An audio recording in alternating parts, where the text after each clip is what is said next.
Hi, welcome. If you're just joining, we're going to go ahead and give folks another minute or two to hop on before we begin our presentation for today. Thank you for being here.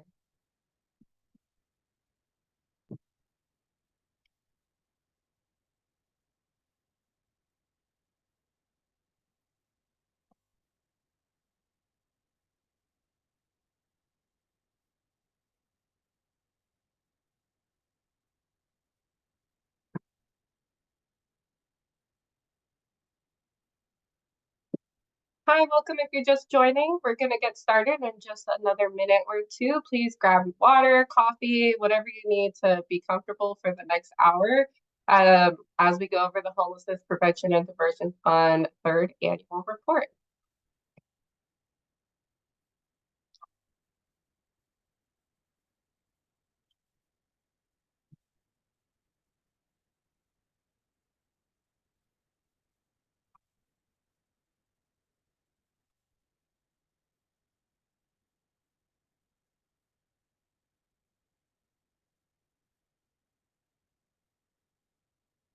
Welcome. If you just joined, we're going to get started in just about another minute.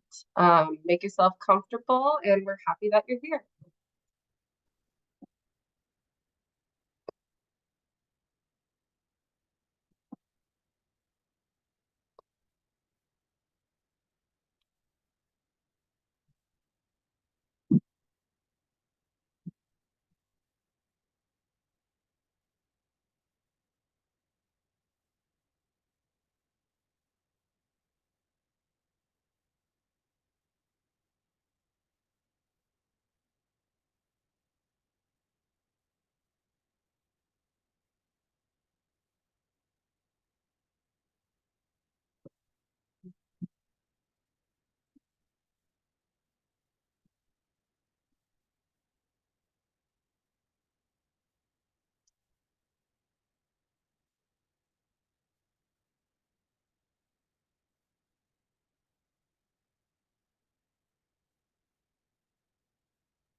Welcome. If you're just joining, I'm going to give folks probably one more minute because we still have some folks trickling in before we go ahead and get started. Make yourself comfortable, and we're super excited to welcome you to the space today.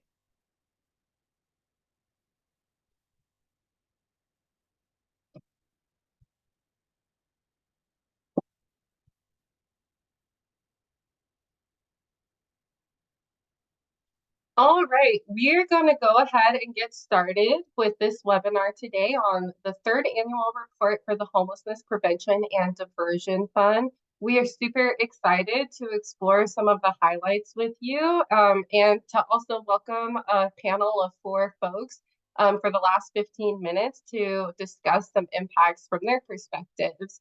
I will make a quick note on questions. We have a lot of content to get through today. And as such, I just ask that folks direct their questions to the chat. I will introduce, or my team will introduce themselves here in just a minute. They're on standby in the chat and we'll be responding and engaging with you on questions that make sense. Otherwise, we'll be tracking the other questions for us to either chat about at the end when we have time, or for us to follow up with you more directly after the webinar is completed. Also, just a note that if you could please keep yourself muted unless you're asking a question or we're engaged in a conversation. We are recording the session today. As such, please just show up in whichever way you are able to. Totally okay to turn your video off if you need to.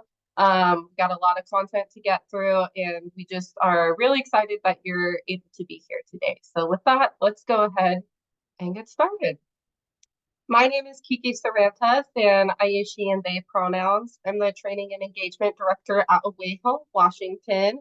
And in just a moment, I'm going to have my team introduce themselves. But in the meantime, I'm hoping that you all can introduce yourselves using the chat function, which is your name, pronouns if you're comfortable, role, org, and an emoji for how you're doing today going into the session.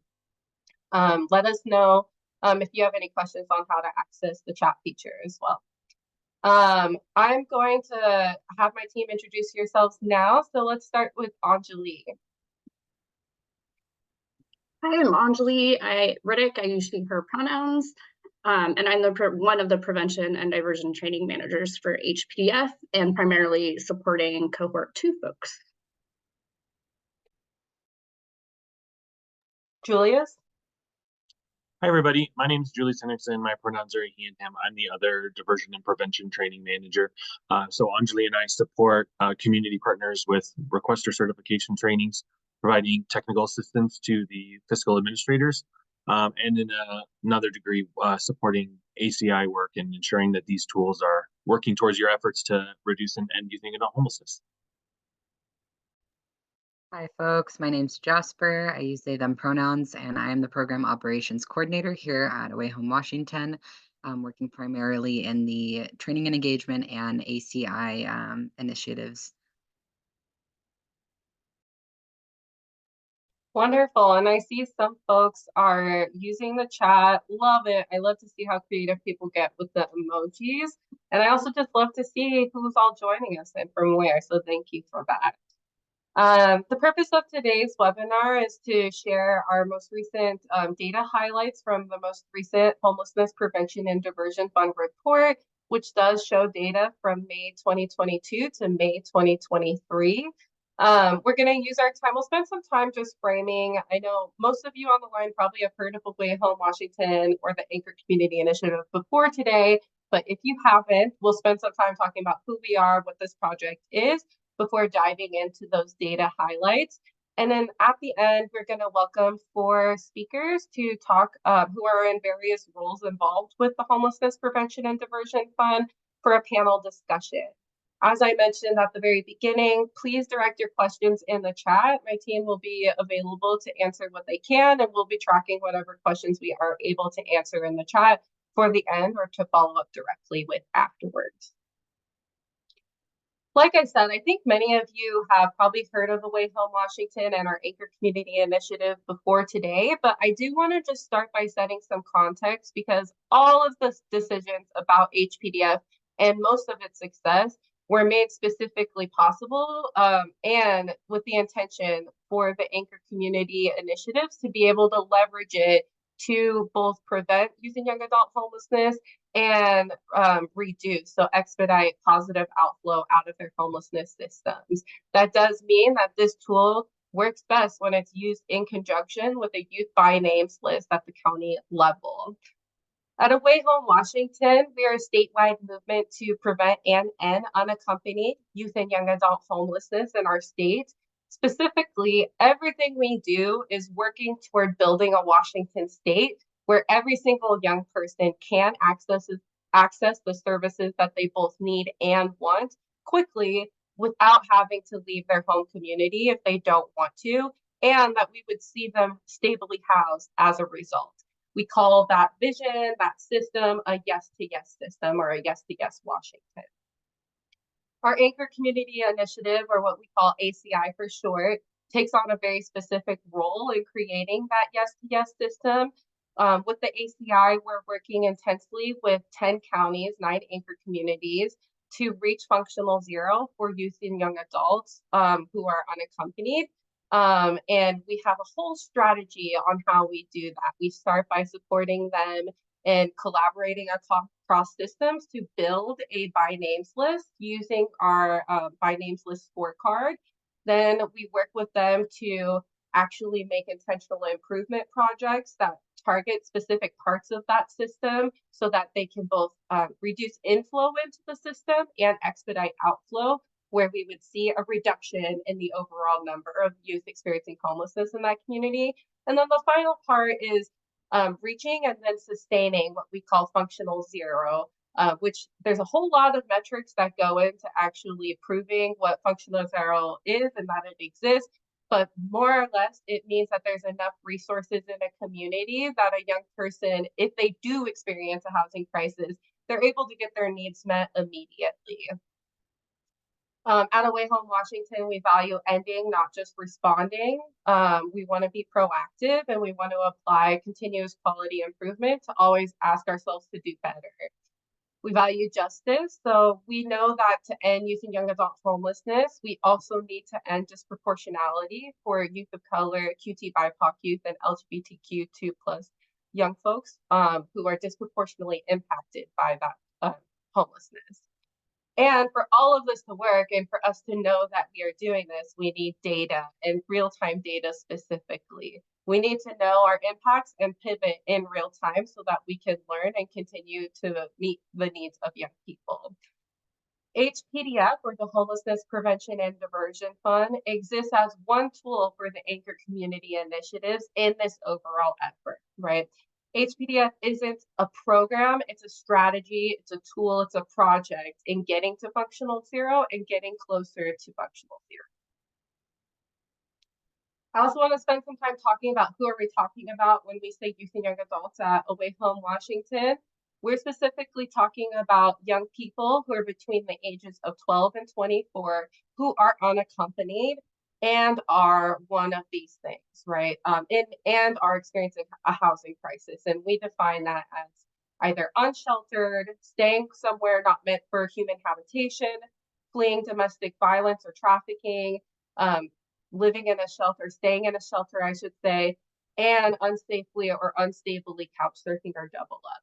I do want to just point out that last bullet point because it's not super common for within this work for that to be included in the definition of homelessness. A lot of times young people have to leave whatever situation they're in completely, even if it isn't 100% stable, but it's at least somewhere with the roof over their head in order to access resources. At Away Home Washington, we believe that we also need to be thinking about preventing folks from entering the system in the first place.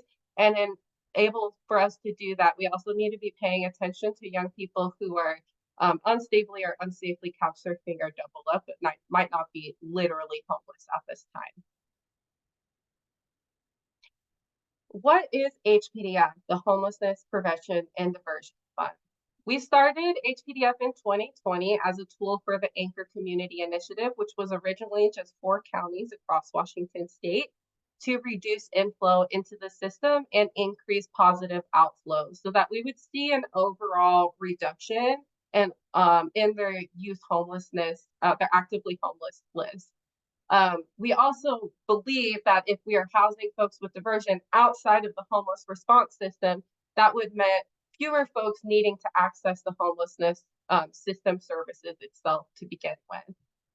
HPDF is really built on 2 core processes.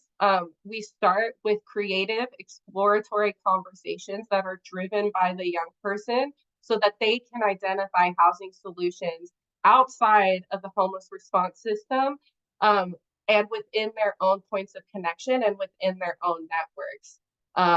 And the second part is providing flexible and immediate funding to make those solutions happen when that funding is possible. I will say it is totally possible for a young person to go through an exploratory conversation on their housing and find a housing solution that might not require any funds.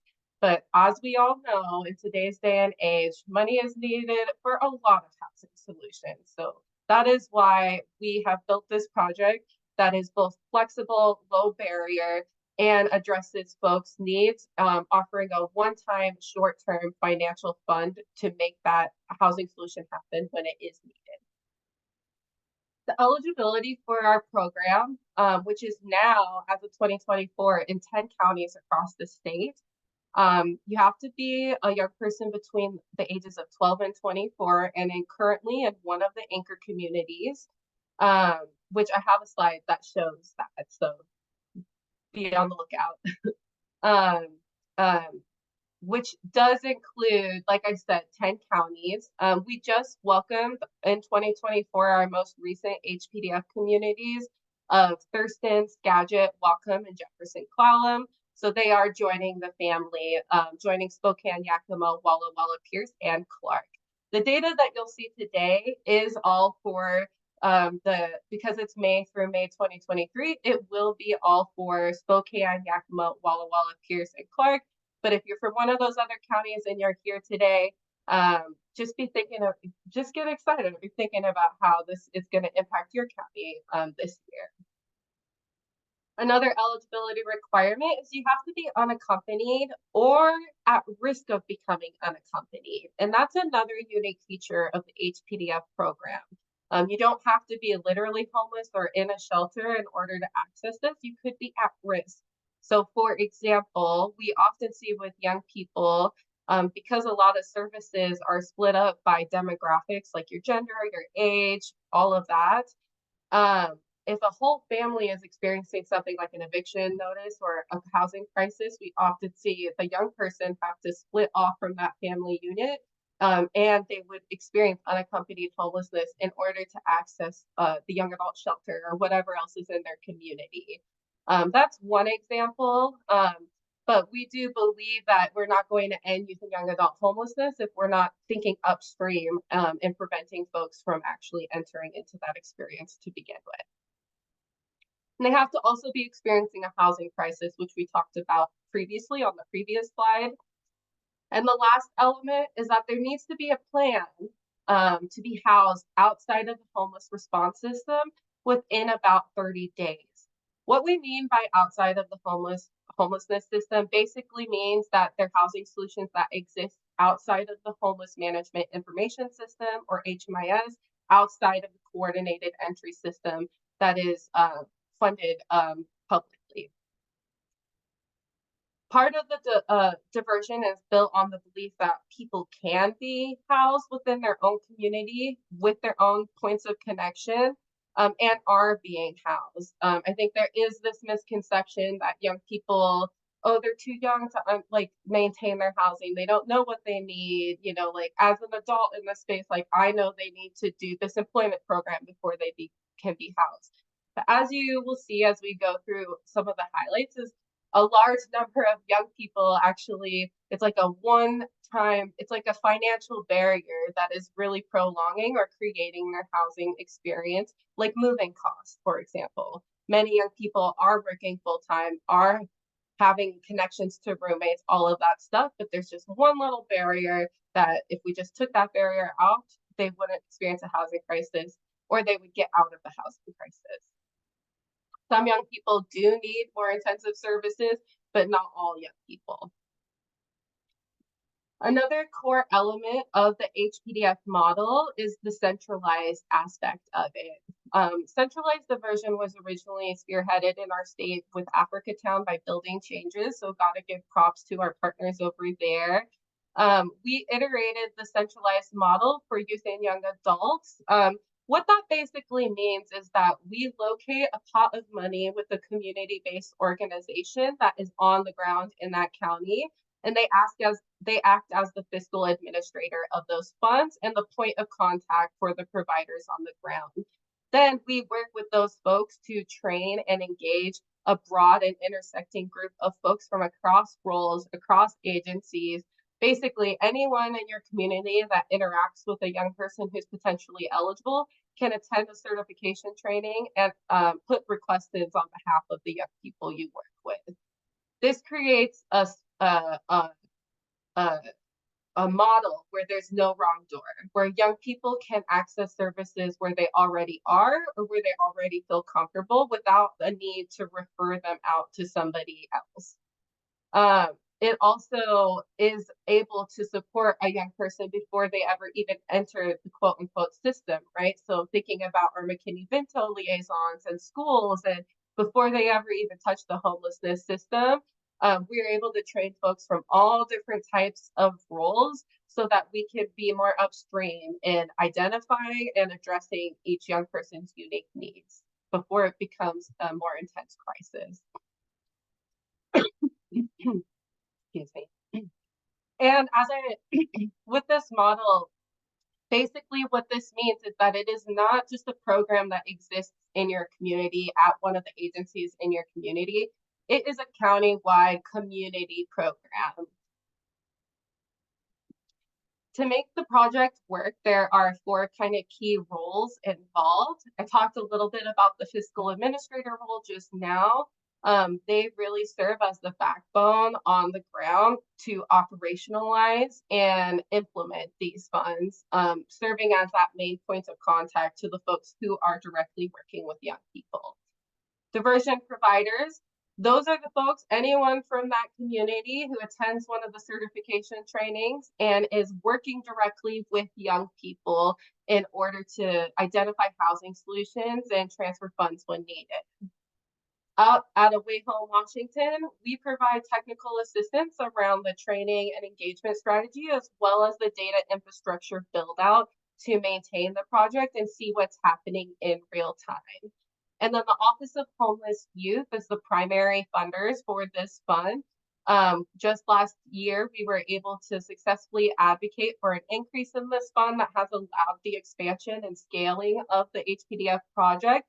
So it went from a $2 million biennium to a $5 million biennium budget, and that was done in partnership with the Office of Homeless Youth.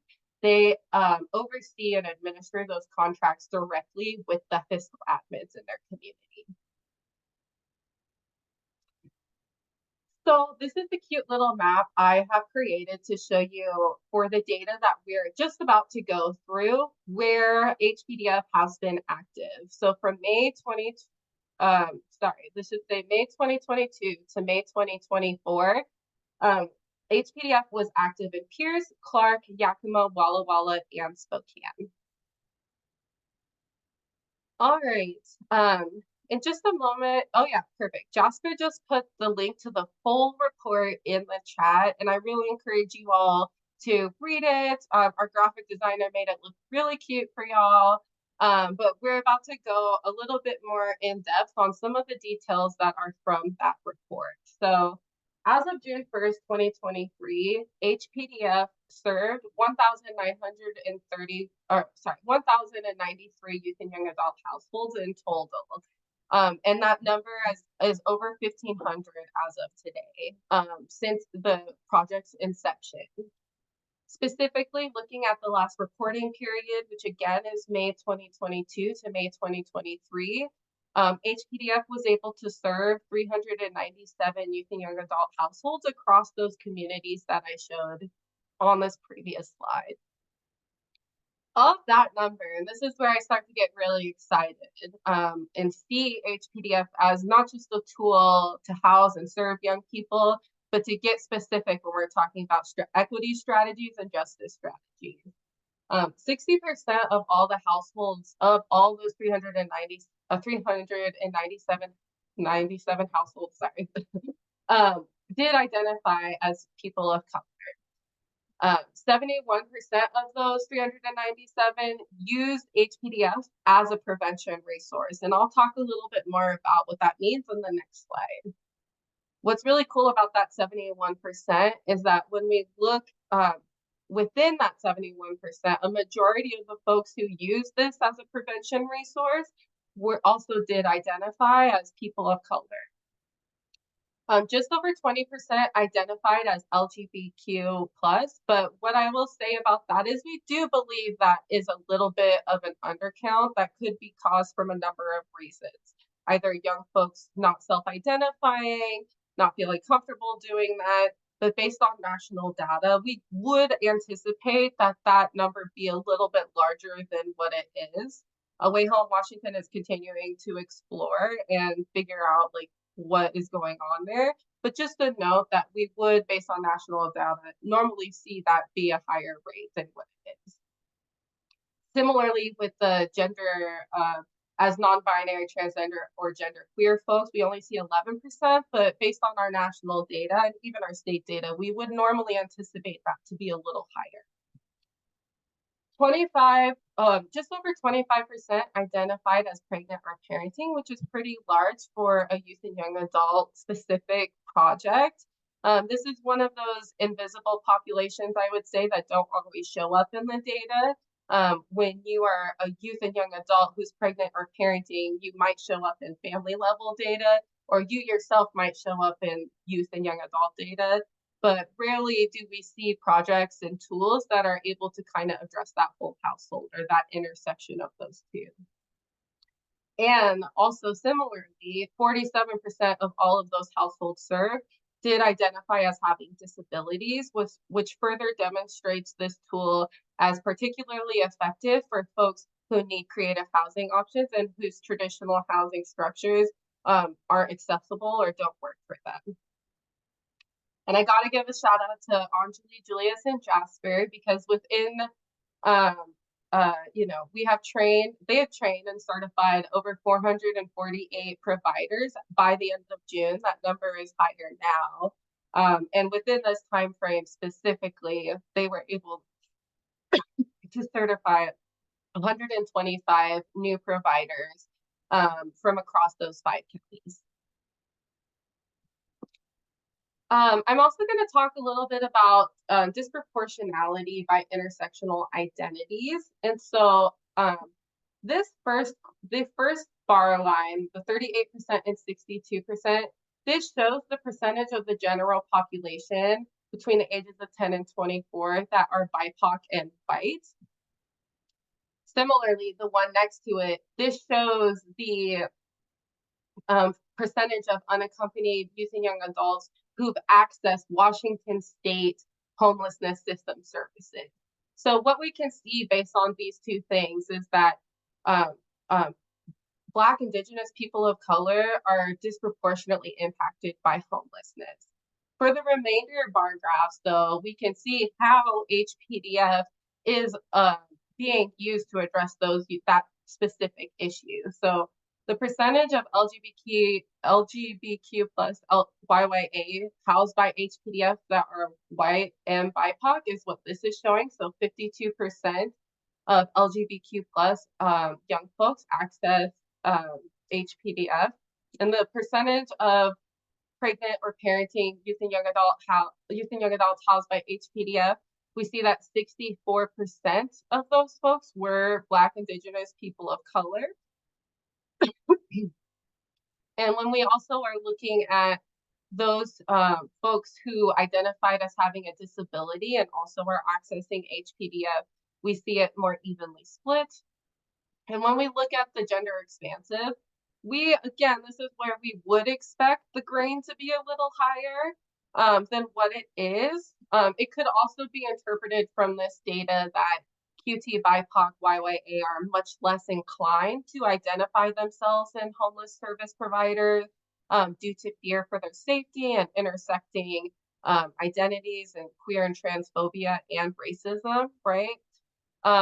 Only about 42% of gender expansive YYA that access the HPDF were BIPOC, which, like I said, is much less than the overall percentage of BIPOC that access the HPDF. And similarly, fewer BIPOC and LGBTQ young folks identified themselves than we would expect, right? Just going along, building off of what I was previously saying. Instead, what we are seeing for that category specifically is an overrepresentation of white LGBTQ plus and gender expansive young people that Away Home Washington is going to continue to explore and figure out what's going on this year. As promised, I wanted to talk a little bit about this because we don't often see a whole lot of prevention resources out there. Or resources that can do both, right? Can divert someone out of an experience, a current crisis, or prevent that from happening. What it means when we say somebody's used diversion as a prevention resource means that upon entry into the project, they were either at imminent risk of experiencing unaccompanied homelessness, which means there was something happening that they knew, like, in 2 weeks, I know I'm going to be homeless because of this thing, right? Maybe they're graduating college and they don't have enough money to move into a place and they're about to be homeless, or their whole family's experiencing eviction notice, something like that. The other side of what we mean by prevention is folks who enter into the project who are unsafely or unstably doubled up for couch surfing. So those two things combined is how we get our prevention thing. So as you can see, most folks who are accessing HPDF are using it as a prevention resource. Of the folks who use this as a prevention resource, 62% of those households identified as BIPOC.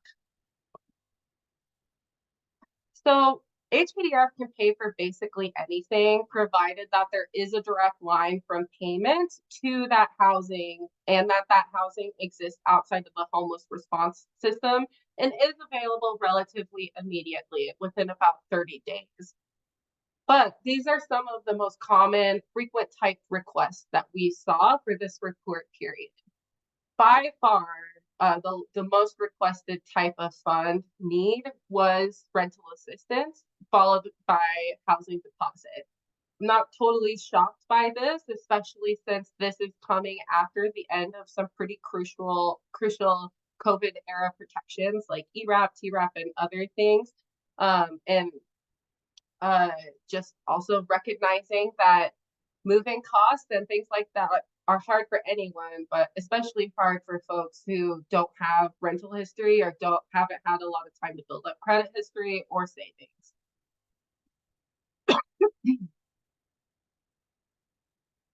Despite HPDF being a one-time short-term light touch resource, we are seeing HPDF impact long-term housing stability for the young people that access it. So after 3 months of accessing this resource, 95% of young people are still housed and haven't returned to the system. At the 6-month mark, it's 92%, and at the 12-month mark, it's also stays at 92%. This is consistent with what we have found in previous reports, which have always been over 90%, even once we get to that 12-month mark. Additionally, we find that HPDF continues to be a cost-effective intervention when compared to other interventions. The average cost per household for folks who access this resource in that time frame is $2,419. This is a slight increase from what we have seen in previous years, which may be accounted for things like inflation, the end to other rental protection programs like I had previously talked about, or something else that is maybe at the community level that we aren't sure about, right? But regardless, 397 young people, the average cost was just under $2,500 for them to see housing immediately, and then combined with our previous slide, create long-term stability.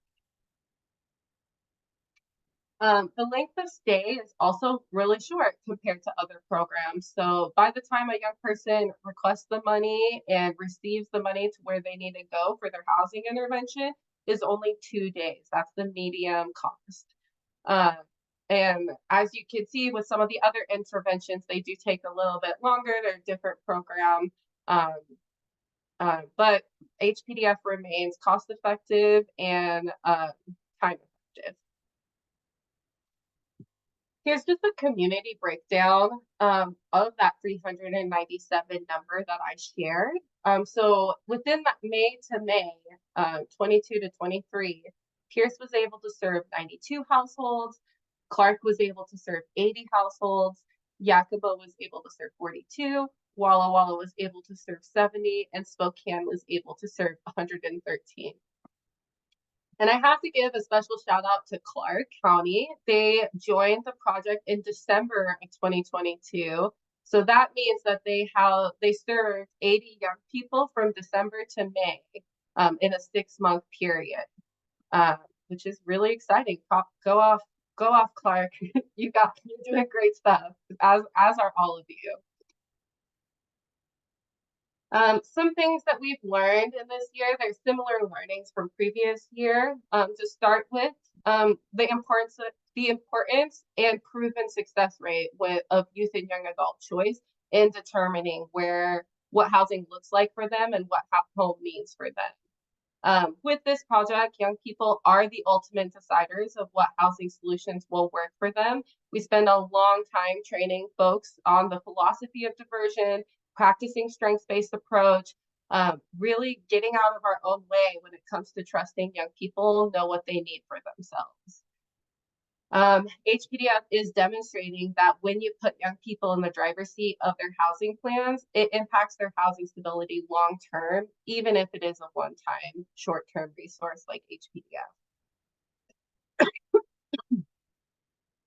Sustainability. So HPDF continues to be the most accessed housing resource for youth and young adults in many of the counties where it's operational.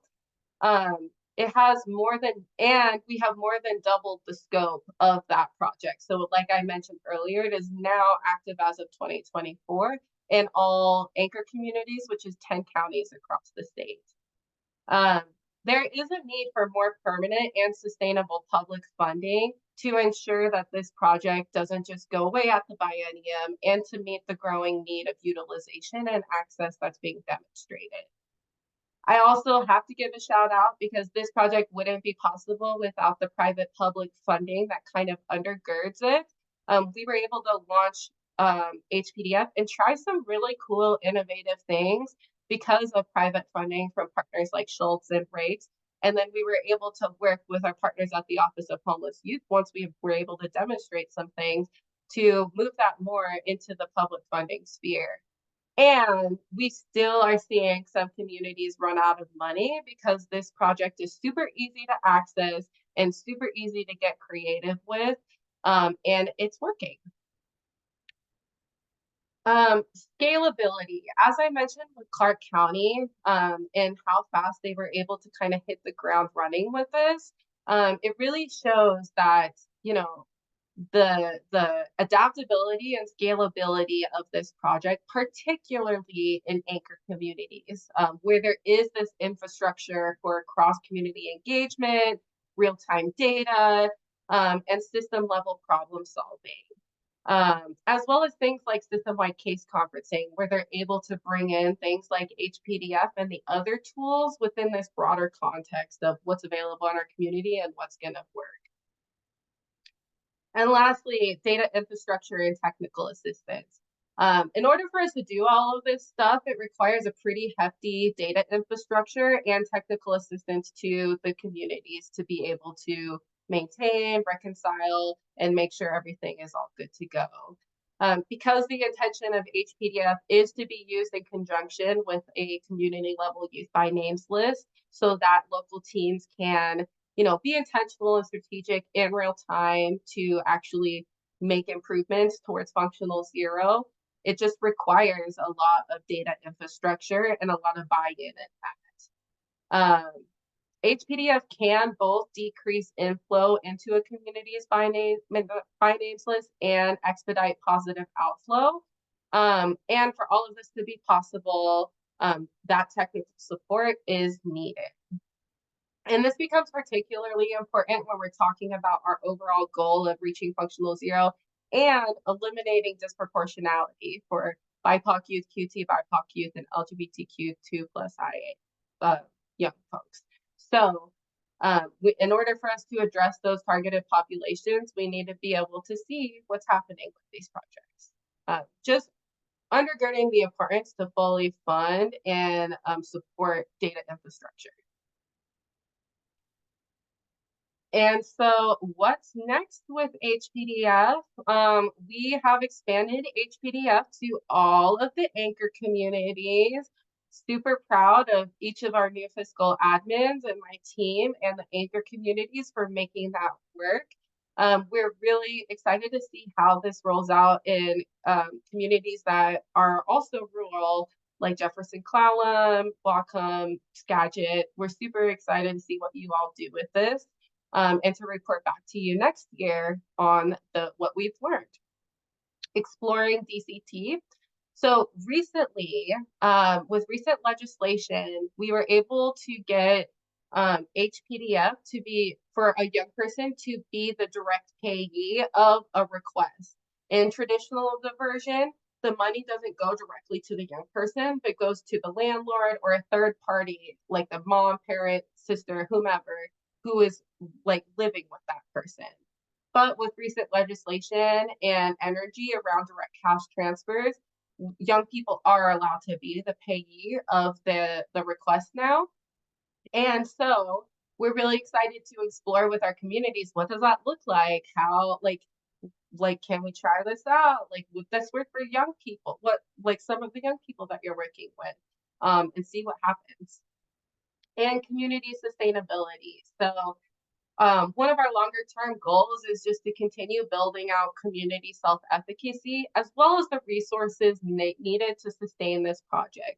At Away Home Washington, we eventually see ourselves as working like to support communities to take full ownership of this project, so that we, like the technical assistance side of things, can take a step back so you all can own this in your own way long term. So we're excited to continue like building out that sustainability and ensuring that the resources are there to actually have sustainability. So we are going to move to a panel discussion in just a moment. I would love to I see that folks are responding in the chat. Anjali, Julius, Jasper, are there any questions you think I should answer out loud right now before we jump to the panel? I think the only one so far that we were holding for later was back when you were talking about recidivism rates and timelines for analyzing that recidivism. Cole had a question around if there is any intention or expectation to begin analyzing that beyond a 12-month time frame. That's a really great question, and it's not something that we have totally considered at this time. But now that the project has been around for 3 years, I am really curious to look more longer term and even compare the years amongst each other, like year 1 versus year 2, year 3. The way that we get the recidivism data is through working with the Office of Homeless Youth. So that is a measure that is tracked through HMIS. And at Away Home Washington, we don't have access to HMIS ourselves. And so we work with Commerce to get looker reports and things after the fact, just to see if clients enrolled in this project had returned to the HMIS system afterward. But I think that's a great idea that we should definitely explore going forward. Other questions for out loud? All right. Well, I'm really excited to welcome some of our fiscal admins, as well as one of our partners at Office of Homeless Youth, to talk a little bit more and discuss some questions with you all. And so I'm going to stop sharing my screen so we can all see each other's faces. And I am going to welcome, let me see if I can pin you, Morgan and Christopher, sorry, and Amber, and sorry. Thank you so much for being here, and for, first and foremost, all of your work in making HPDF what it is, and from your respective roles. I would love to just start by asking you all to introduce yourselves and your organization and talk just briefly about what your role is with HPDF. Since you're first on my screen, Morgan, let's maybe start with you. Cool. Hi, everyone. My name is Morgan Valentine. I use he, him pronouns. I work at Council for the Homeless in Clark County as our Coordinated Entry Systems Manager. In capacity with HPDF and YDIP, I work as our fiscal administrator, so working with other partners in the community on any technical assistance and moving things forward with all of the direct work they're doing with people in the community.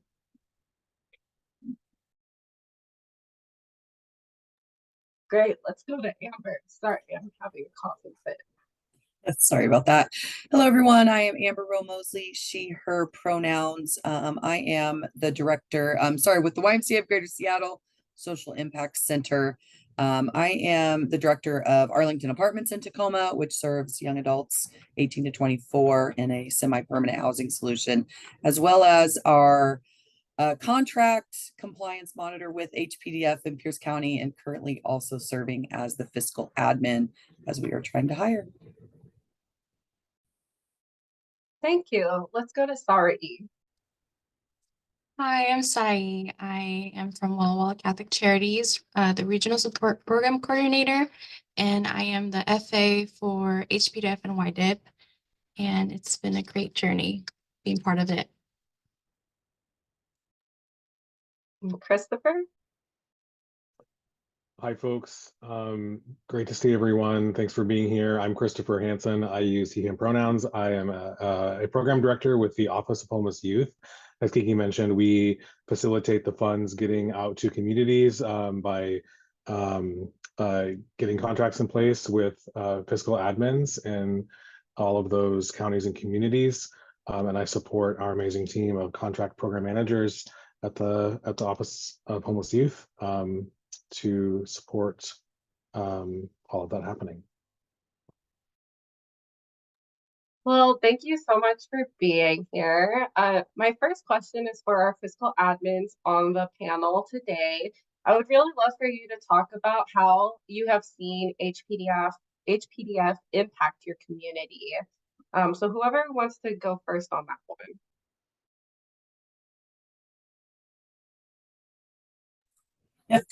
We should have came up with an order. I got it. I'll start. We all looked at each other, wanted to be kind of the space.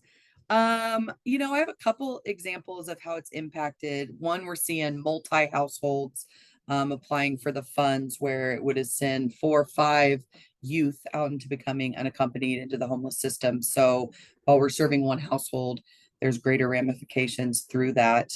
Also, I think the big piece is around collaboration that we're seeing too. We're working with some organizations, thinking of a household where they were in a safe parking facility. The other org had helped with job placement, had helped with application fees, had helped with holding fees. And then our fund was able to come in and pay for the rest of that move-in deposit, as well as kind of that first month's rent to get them rolling. And then lastly, I think we've also served service providers who are lived experience professionals who are working with our young folks, but found themselves kind of in the same type of situation. And so we're able to help out a household with several young and youth, not quite young adults, youth in the family, and then be able to get them on really solid footing so that they could continue to serve other youth and young adults.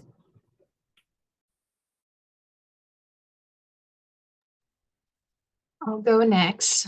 Well, here at the Walla Walla County, we've seen a lot of youth get housed finally. Lots of couch surfing for months and even years. Then finally being approved with the HPDF funds, and then finally being able to have their own permanent housing, which has been a great journey to see. Some of the stories we've gotten, also with high deposit rates and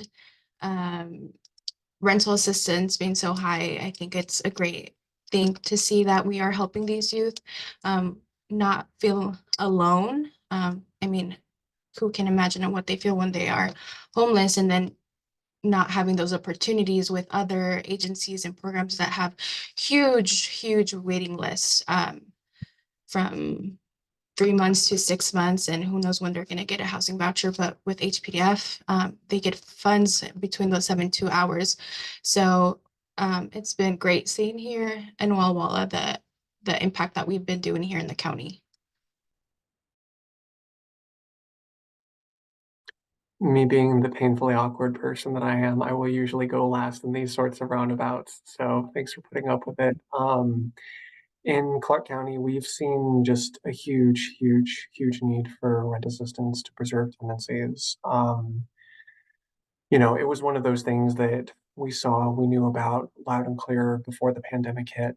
But when we look at all of these factors in the wake of the pandemic, when we look at there being or not being rent control in certain communities, when we look at cost of living, general wages, general cost of rent within like the Portland, Vancouver area, we've just been seeing these continue to skyrocket. And so the bulk of the YDIP and HPDF requests that we've gone through in this community have mostly been just around rent assistance. When we look at cost of living, when we look at working with magical people where life happens. So, you know, through the HPDF, we've been able to see so many tendencies be preserved, and just thinking about just the rapid execution of HPDF when we look at like how flexible documentation is.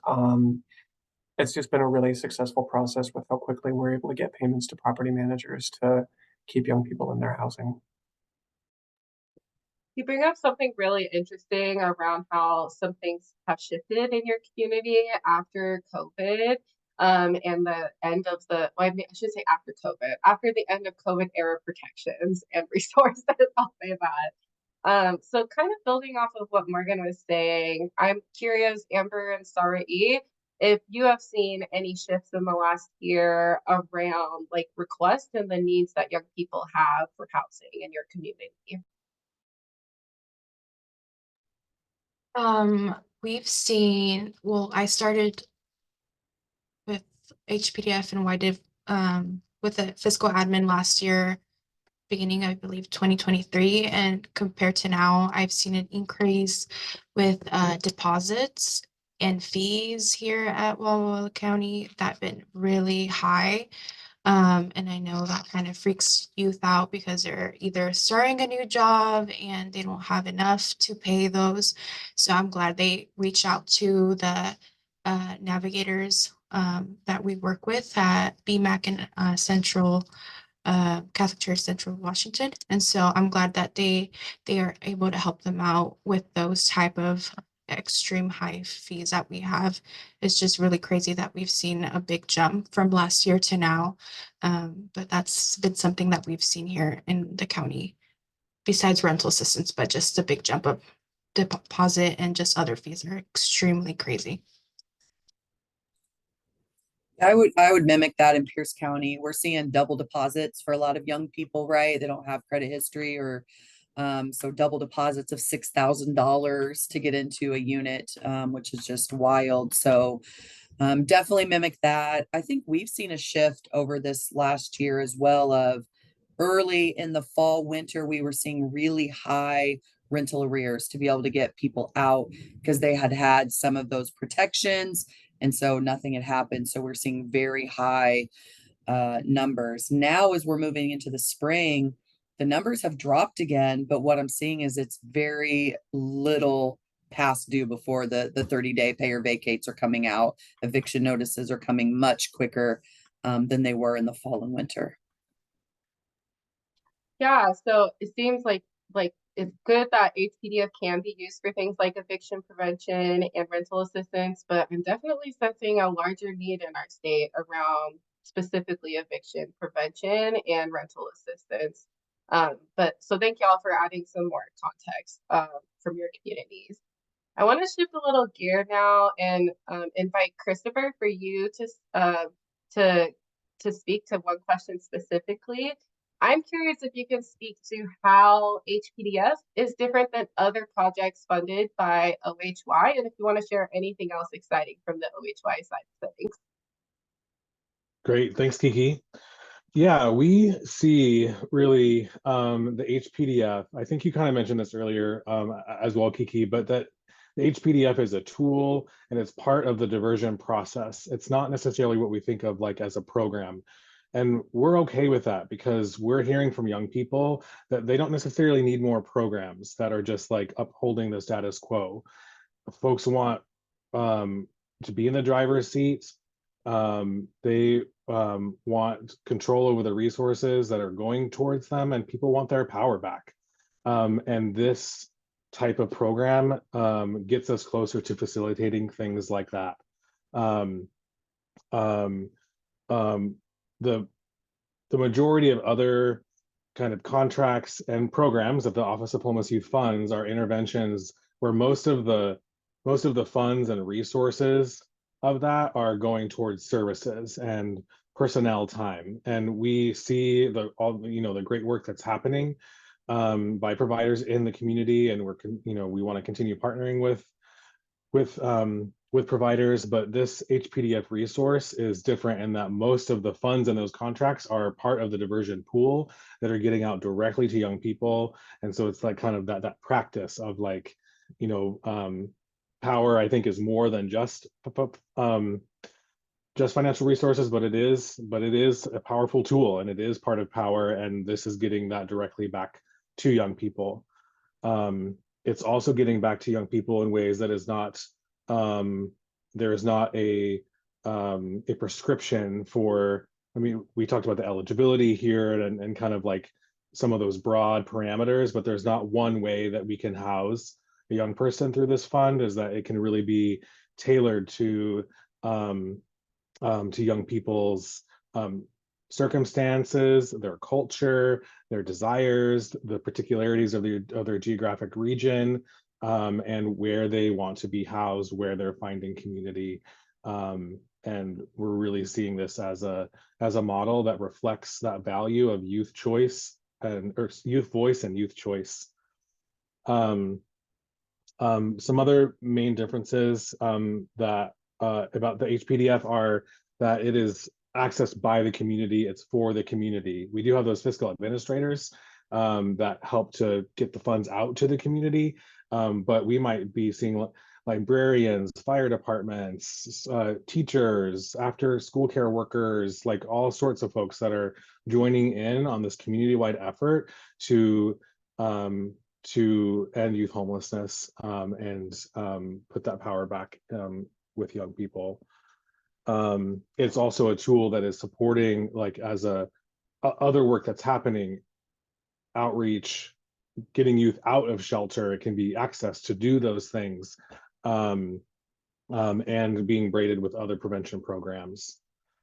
And we're seeing the success of a model and a project like HPDF really kind of set the stage for us to be able to advocate for other innovative approaches like direct cash transfers, again, which is really something that is putting the young people in the driver's seat of their solution, and getting power back to them. Wonderful. Lots of exciting stuff. I do want to recognize we only have 2 minutes left, so folks do have to hop off right at noon. Totally understand, but I have one more question for the panel, and this is for anyone who wants to answer it. What's one thing you want people to know who are interested in working with young people on flexible funding like diversion, or starting this work in their community? The more people, the better, that are trained. I mean, there's a lot of programs in every county that can get certified and they can do an impact in the community. So the more people get trained, the better. Yeah, I agree. I think share it in your networks. I would really like to see this get reaching into more rural areas of each of the counties, and kind of really into the smaller grassroots orgs that are doing the work, because that's where our young people feel safe. That's where they don't feel like they're in a system. It's where they feel like they're not in a program, that they're talking with someone who cares about them. And so really just share it far and wide so that the number of organizations accessing in each county continues to rise, so that we really hit the young folks who are the farthest away from justice. I think for me, just what really makes this unique from other things that I've worked with is this is an opportunity to really like stand in solidarity with young people. It's an opportunity to really come alongside them and really center them as the experts in their lives with the things that they're needing. And it's, it's quick, it's impactful, and it really builds up young people in the community.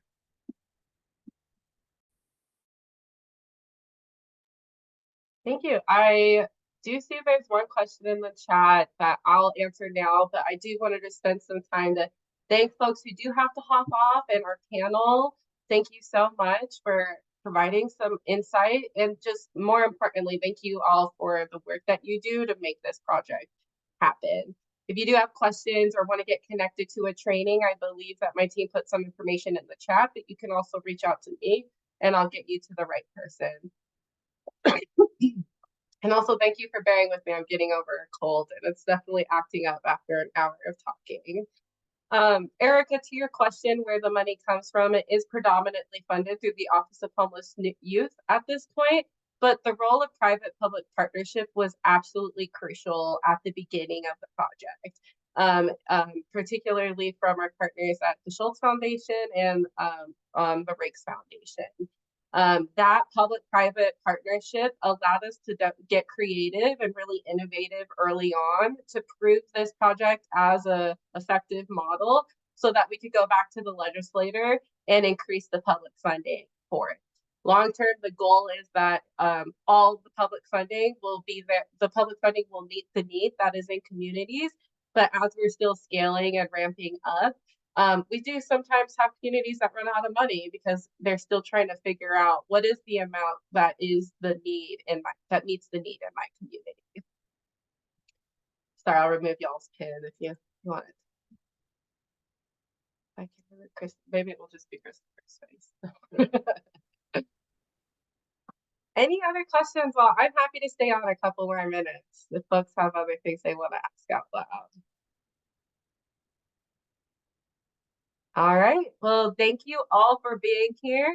Kiki, there was one last question from Laura asking how New County might be able to get involved.